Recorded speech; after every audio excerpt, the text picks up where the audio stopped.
Bon, alors les 10 astuces pour passer un contrôle technique à peu près tranquillement. 10 astuces pour les novices, donc sans être mécano. Le premier truc, c'est d'être bien sûr d'être en possession de la carte grise. La carte grise, on la cherche souvent au dernier moment.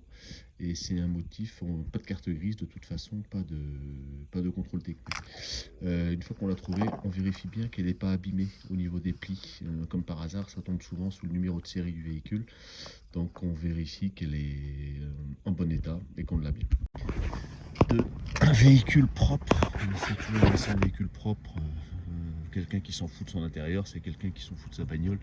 Donc par principe, mal entretenu, il ira chercher un peu plus loin. Autre chose, tout ce qui est boîte à gants de ce style, on essaye de, enfin tout rangement de ce style, on essaye de tout vider. Est-ce que le contrôleur va avoir besoin de brancher son petit appareil électronique sur la prise ODB là? Donc on essaye de tout laisser propre, pas exactement comme celle-là, mais c'est déjà pas mal. Donc numéro 3, l'éclairage. Bon là c'est pas dur, on allume tous les feux, on met les warnings, et puis on va faire le tour. Donc là, on vérifie que tous les feux sont bien allumés, clignotants. On fait la même chose à l'arrière. C'était que la petite astuce à l'arrière, on peut utiliser le téléphone pour vérifier les feux stop. Vous mettez votre téléphone en vidéo à filmer à l'arrière du véhicule et vous allez mettre 2-3 appuis sur les pédales de stop, vous revenez et vous contrôlez avec votre téléphone que vos feux stop marchent bien. Donc on n'oubliera pas les feux anti-brouillard. Ce principe, c'est de nettoyer un peu vos phares, être sûr qu'ils ne soient pas trop flottés. On n'oubliera pas non plus les éclairages, donc les feux anti-brouillard arrière. Et surtout, les éclairages de plaque. Ça apparaît souvent comme défaut, c'est un défaut mineur, mais donc il y a 2 ampoules sur les plaques arrière, on vérifie qu'elles marchent bien.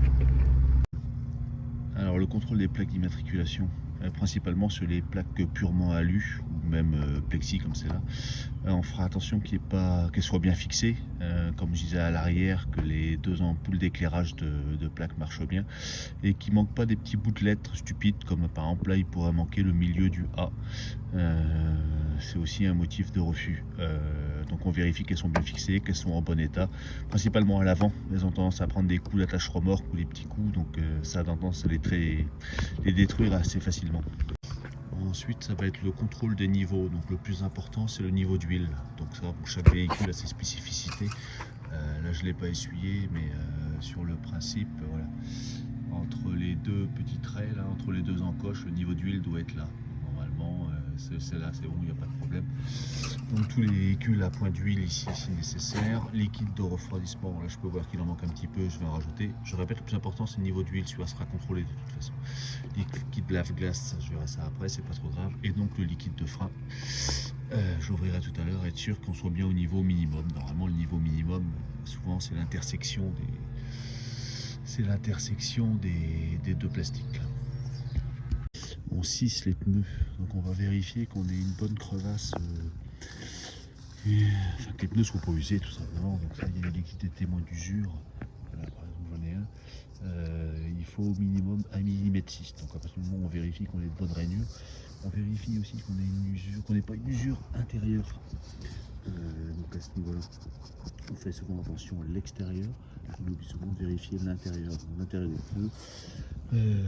Pas d'usure intérieure, on voit bien les rainures, pas d'hernie, pas de choc important au niveau de l'extérieur. Et ensuite donc faire la pression des pneus, donc ça normalement tout le monde sait faire. Et dans 95% des cas, la pression des pneus, on trouve un autocollant soit sur le bord de la porte ici, soit à l'intérieur. Donc ici on a pression à l'avant, pression à l'arrière. Et petit rappel, la roue de secours aussi à vérifier. Et voilà, donc là par exemple 2,3 bar à l'avant, c'est fait.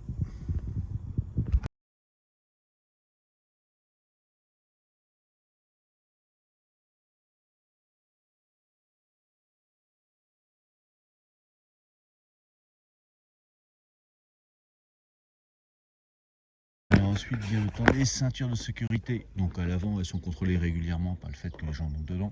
Par contre, à l'arrière, elles sont plutôt rarement testées. Donc là, vérifiez surtout que tous les boucles de bocage soient bien sorties, parce que ça c'est régulièrement, ça reste planqué sous les sièges. Et donc là, on prend toutes les ceintures une par une, et donc on vérifie que ça bloque bien. Voilà. Donc les essuie-glaces, on vérifie bien que ça se décolle à aucun endroit. Donc ils sont tous en bon état général. Donc les deux à l'avant, puis les deux et l'essuie-glace arrière également. Et dernier point, on essaye d'aller rouler une petite demi-heure, enfin au moins un bon quart d'heure avec le véhicule avant de le passer au contrôle technique. On le fait rouler à 3000 tours si possible pendant un quart d'heure, une demi-heure idéalement, de telle façon à amener le véhicule au contrôle technique bien chaud.